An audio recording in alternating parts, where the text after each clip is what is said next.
नमस्कार, निर्मला किचन मध्ये आपलं स्वागत आहे। आज मी बनवणार आहे आलू पराठा। तर साहित्य बघा, मी मोठाले 3 ते 4 बटाटे उकडून आणि असे हे करून घेतलेले चिरून। तर त्यासाठी मी मिरची आणि कोथिंबीर, हिरवी मिरची आपल्याला जेवढी पाहिजे असेल तेवढी घेऊन मिक्सरला बारीक करून घेतलेली। हे गव्हाचं पीठ घेतलेलं आहे, हे चण्याचं पीठ आहे, हळद आणि मीठ। तर याच्यामध्ये मी शिमला मिरची एकदम बारीक कापून घेतलेली, अशी पातळ काप करून। 2 कांदे घेतलेले बारीकले, एकदम असे किसून घेतलेले किसणीने, आणि 1 गाजर पण मी छान असं बारीक किसून घेतलेलं आहे। तर आता हे आपण हे सर्व साहित्य असं एकत्र करून घेणार आहे। कांदा, शिमला मिरची आणि गाजर, त्यात आपण हे बटाटा किसून घेतलेला असं एकदम बारीक करून तो पण याच्यात घालून देणार आहे। आता आपला बटाटा पण घालून झालेला आहे। ते वाटण केलेलं आहे हिरवी मिरची आणि कोथिंबीर, ते पण आपण यात घालून घेणार आहे। आता आपण यात चवीनुसार मीठ घालून घेणार आहे। आता आपलं मीठ पण घालून झालेलं आहे, तर आपण थोडीशी हळद पण घालून घेणार आहे। हे छान असं आपण एकजीव करून घेऊया। ते बघा, आपले सर्व साहित्य मिक्स करून झालेले आहे। त्यात आता मी हे 1 कप चण्याचं पीठ घेतलेलं आहे, ते पण घालून घेणार आहे, आणि 1 गव्हाचं पीठ घेणार आहे।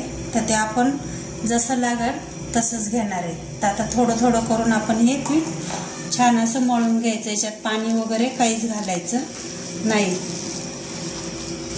ते बघा, छान असा आपला गोळा बनवून झालेला, आपण जसं चपातीचं बनवतो तसंच, एकदम पातळ पण नाही, घट्ट पण नाही। आता थोडंसं आपण तेल घालून घेऊया।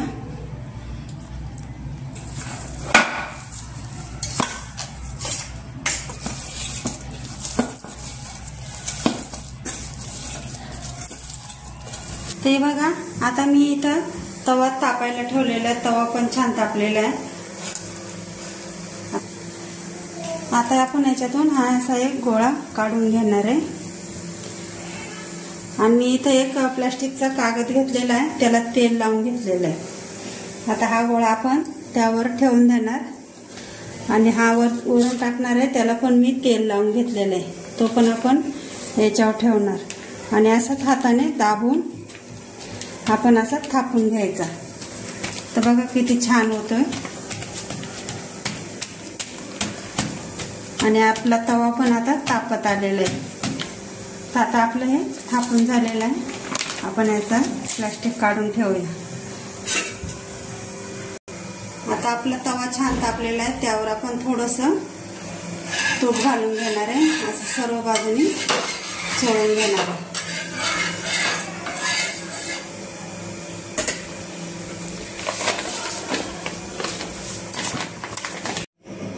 आता आपण हा पराठा यावर घालून घेणार आहे।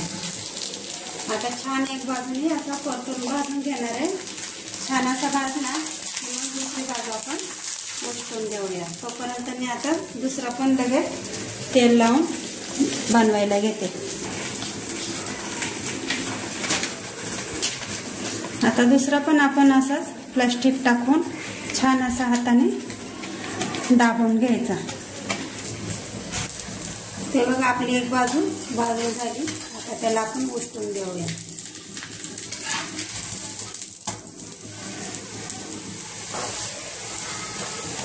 ते दुसरी बाजू पण आपण छान अशी भाजून घेणार आहे। आता तूप लावायची काही गरज नाही, आपण एकदाच लावलेलं आहे, ते दोन्ही बाजूनी बरोबर झालेलं आहे।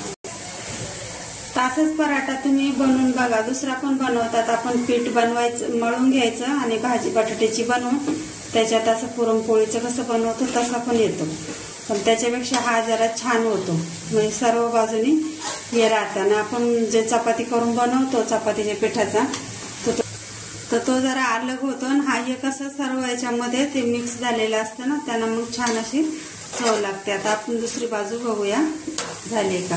हे बघा किती छान झालेलं आहे। आता असेच मी सर्व पराठे बनवून घेते। ते बघा, आपले सर्व पराठे बनवून झालेले आहे। असेच तुम्ही बनवून बघा, खाऊन बघा, कसे झाले नक्की मला कमेंट मध्ये कळवा। धन्यवाद.